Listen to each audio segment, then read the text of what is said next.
Hey everyone, Coach Joy McCulloch with Big Will Coaching here. Now down here in Southern California, we have finally transitioned out of summer and 90-degree Fahrenheit to actual winter. And it happened very fast for us. So right now the mountains outside our front door have snow on them.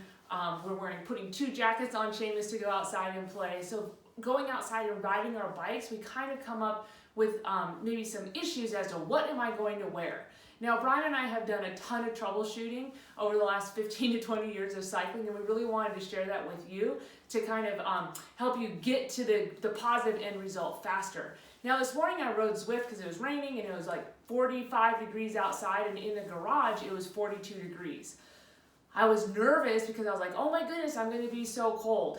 And so I had a sweatshirt on, a tank top, and then my bibs and sports bra and whatnot. And instantly, probably like 5 minutes of warming up, I was down to bibs and sports bra. So the reason I'm telling you this is that the number is a little bit deceptive. Your core temperature is going to rise very fast. And what we found is actually worse to be overdressed and too hot than it is to be a little bit chilly. When we start a ride, specifically outside, you want to be kind of cold or a little bit uncomfortable for that first 2 minutes, and then you kind of find that homeostasis of heating up within about 10 minutes of riding. You're like, okay, I'm at that good spot. Now, I've got some items here that Brian and I both really like. Just a super lightweight neck gaiter. This one I think is wool, and so it wicks really well. This is great. Obviously now we need to have face covers with this, but what I like about this, it's up, it's down, all right? And when it's around my neck, I'm not overheated. Now I have one also that has fleece on the inside, and that's for like really, really cold days, all right, where I'm maybe slow moving, maybe on the gravel bike or on my mountain bike, where I'm not gonna be moving as quickly. Now, historically, if I showed up on a group ride with leg warmers, I was either on a recovery ride or it was like below 30 Fahrenheit.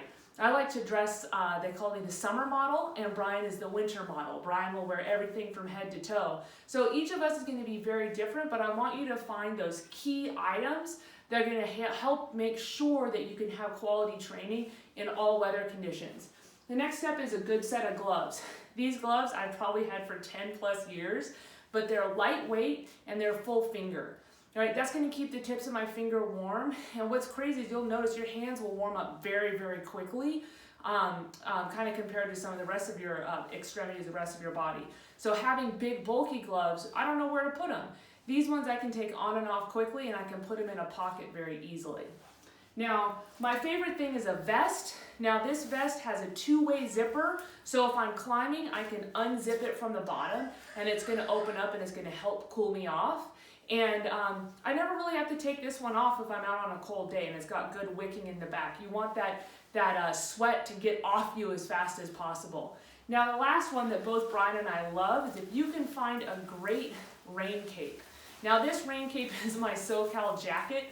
All right, so it is great to kind of put over that vest, arm warmers, and jersey to help incubate and keep you really warm. And then this also has a 2-way zipper, okay? And it's vented underneath the arm, so it's going to help you expel some of that heat. But it also bunches up super small, so I can fit it in my jersey pocket. Now, the last tip I have for you, Brian actually gave this to me well before we were even dating, so this is probably 13 or 14 years ago at the fabled Boulevard Road Race. He was a very energetic Cat 3 at the time, and I was a Cat 4, and he said, it's really cold and rainy today. I want you to use this, okay? And he was kind of just like a passing by at that time, and he's like, just put this underneath, and when you're descending, you can keep your core warm. The reason I'm showing you this is if we can keep our core warm, all right, and maybe something for your hands. If your hands, feet, and your core are warm, you're going to be able to get through a 5-hour training ride. All right, your legs are going to be cold. Even if you have leg warmers on, you're going to be chilly. You can keep your core warm. And this also, I can bundle it up. I can put it under my jersey and keep it from flying away.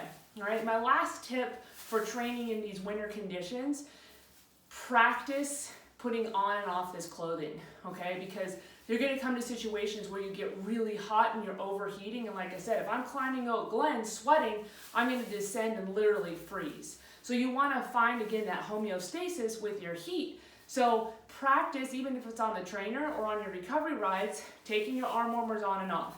Can I unzip my vest? Like, can I actually take my vest off? Well, that's kind of tricky. All right, so let's practice if you're gonna have to be taking off some of your layers, taking them off, and how am I gonna put that in my jersey pocket? All right, so that's some cool kind of tricks that you can practice on your recovery rides. Jump on the Zwifter, okay, do a little bit when you're indoors to help prep you to go outside.